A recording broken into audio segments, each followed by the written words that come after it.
tonight we are talking to the one and only article son, Godson, the human Bible, and known to some as Simmey Ranks from Gloucester. Welcome to the Truth Link Show.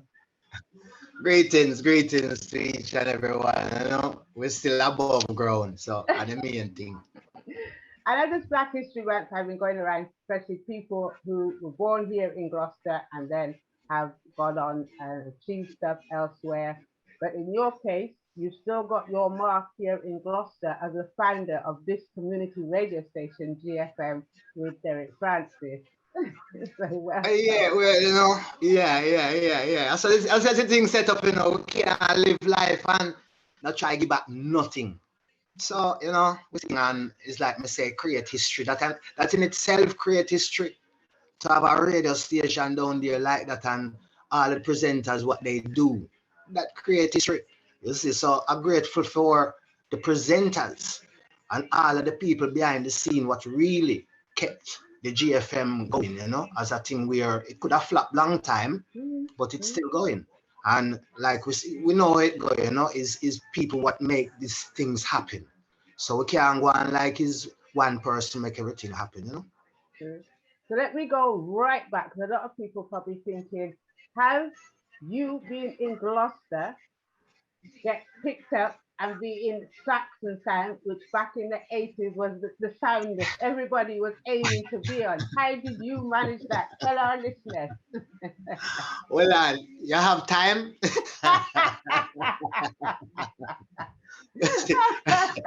But briefly to break it down, like I said, back in the days, it was like a lot of sound systems. Those times were sound systems, and DJ used to work on sound systems, So I run through some songs down there, like with Ribs, and a lot of them might never really know the history, but it's with Ribs and Ravers International and Stereo Downbeat, which was with my brothers and thing, where we decided to kind of go a bit further, because we heard some competition was heading out in Bristol for MCs or artists, and basically seeing that I went into the actual competition and I won the competition. So the tricky part was the following year I had to kind of represent the crown, but being the person what won, they should have given me the choice of where the venue was held. But they kept it back in Bristol for the second year. But people kind of realized, well, I'm not from Bristol, so we're going to kind of ease him out a little bit and give him second position and put a Bristol artist first. Oh. But it's off the back of that, somebody showed Dennis Rowe of Saxon the video of the actual competition, and him kind of looked at the competition and said, well, that person who come second should have come first.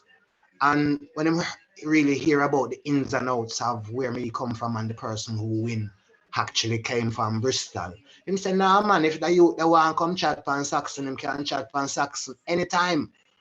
And like me say, that was the time. Yeah, so we just moved on, like we say, progressive. It was a movement thing where they was doing things where I could see that I wanted to do. And that was more of a platform which me have to give respect 100% to Dennis Rowe. You see, so yeah, man, a whole heap of things. And so once you started the Saxon going around, you started producing, well, not you producing, but making records that was being released. The first one being the Jolly Bus. Let me see if I can play that a little bit of that for our listeners. Yeah, Jolly Bus. It's a little thing where it don't basically just mean man and woman. It's about life in general. Okay. As like the free ride purpose.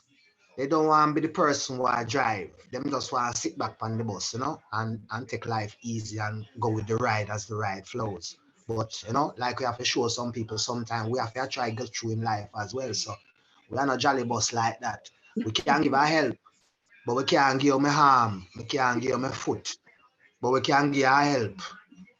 But a lot of the songs that you put out there, you had Jolly Bus, you had when we come Chiwan Half. They're life stories. Is that your own life experience or just what you were Some seeing out there at the time? sometimes is part of your life story.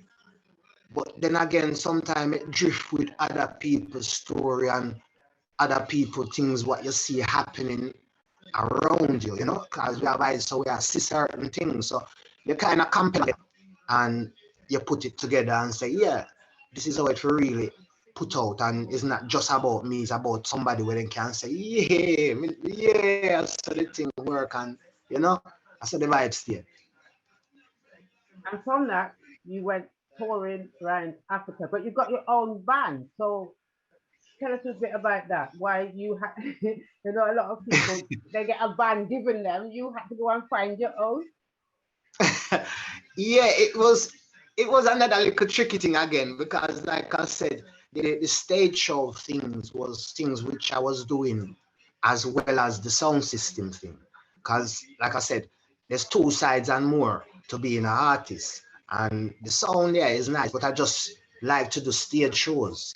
But some of the times now I ended up doing stage shows maybe on a PA system where they're playing the record or they're playing what, well, it was record those times.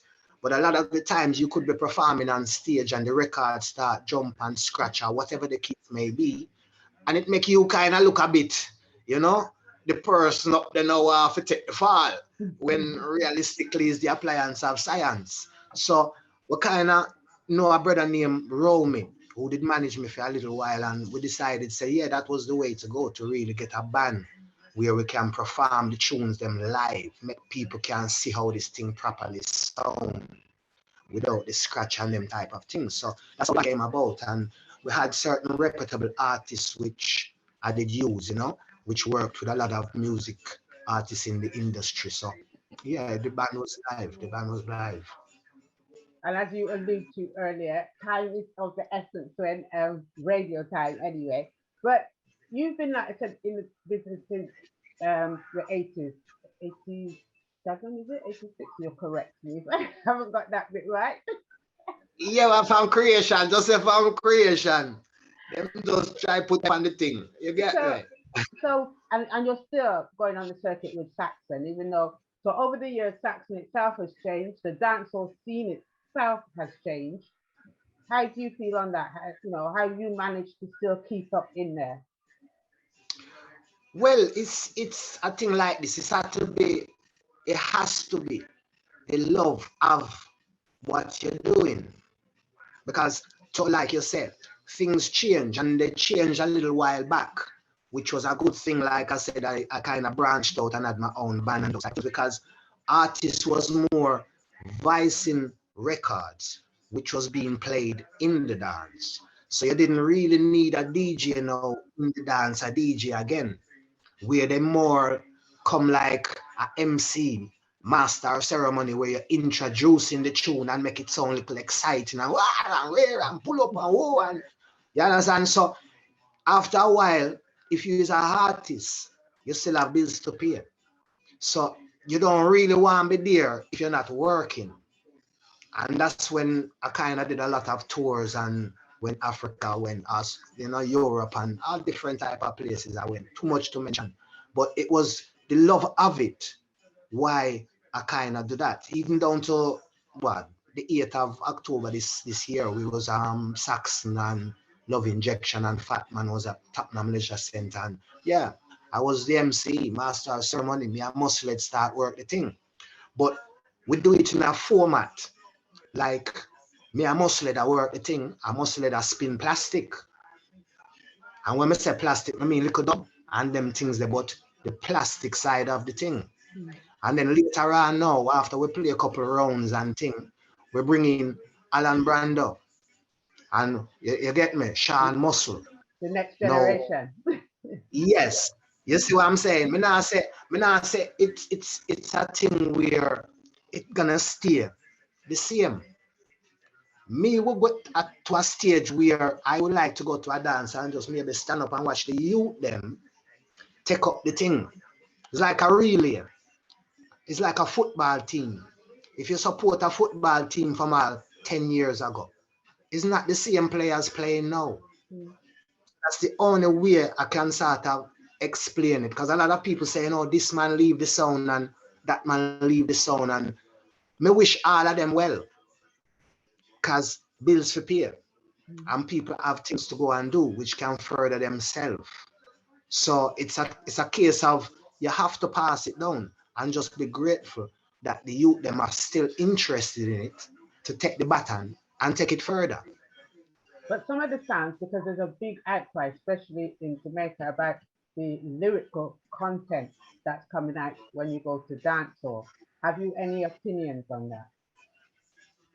Yes, I will have opinions because sometimes they don't realize what they say now might affect them all 5, 10 years down the line. Mm. As it's a thing where it seems to sell. That type of thing seems to sell. From back in the day, all them little Saddam music things and all them things. It's like all those things seem to sell. But if you want to sell yourself, that is the biggest question. Because you have certain tunes now where you go in at the dance and them tune the older than me and them still being played. Yeah, yeah. But you have some tune I make last year. I can't hear them again this year, and I don't think I'm gonna ever hear them again. Mm. So it depends on the individual, how him want him career to be. Do you want to be an artist for 10 years down the line, your tune them is still being played and it still have meaning in some form or way to somebody? Or you just want it to kind of be a thing where it just come out, fashion, you get your money, it done. As some music not for stay, so music for have longevity. So it all depends on what you're saying. Give it that longevity.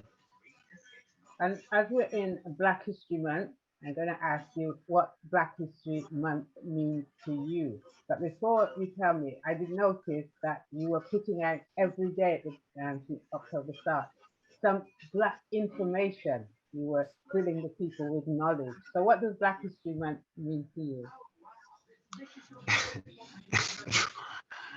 It mean a whole heap of things, a whole host of things right across the board. Because when them say history month, but I really like to know who for history. You understand? Because it's his story and not my story. So some of the things, even though them say it's Black History Month, but I don't really think of it like that. Black history is every day. GFM within itself is Black history because you rarely find a station with presenters and everybody doing the same thing as what GFM is doing. So that within itself is not history. It's through a story and is a lot of things what haven't been told, which I feel should be revealed, but not just in October. It's like you want to full up the people head and bust them head in a 1 month. It should be taught in schools.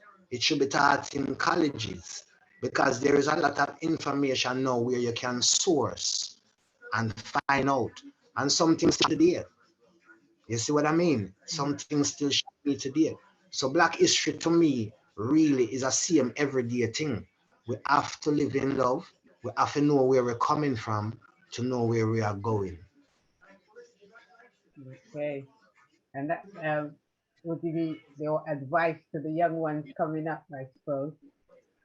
Yeah, because you see, even within itself, a lot of us, same like I said, not his story, our story, a lot of us related to one another.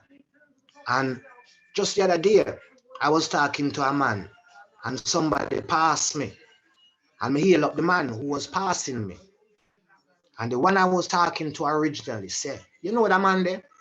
I say, yeah man, long time. And him say, my brother, my blood brother. Same mother, same father. And I look at him and I start laugh. And I say, I lie. Him say, no, I'm serious. And I say, imagine if me and him did have something. And I stand up here and talk to you now. Don't that look embarrassing if you know, say you tell me, say your brother, but me and him a fight. And me and you there living loving. So we have to know ourselves because we are related to enough different people. So the greatest thing in life is just show love, show compassion, because you never know when you meet these people who they really are, until somebody else say, yeah, a cousin and a relative and a rah, and then you find it come right back round to people where you know. So loving, that's the thing. So before you go, just tell me, if you can, might be a hard one now. Your favorite of all the tracks you put out there, your favorite one, or which one was most fun doing? Um, I did like the Daily Star. Okay, okay. The guy I like the Daily Star, you see. But then, like me said, there's great works and a whole heap of different ones. But yeah, all of them are my favorites still. You know? Oh, well, thanks ever so much for spending some time with us here on GFM. I know you're a I busy man. mean, yeah, man, like we said, anytime is GFM time. All right? All right, you take care. Yeah, man, blessings.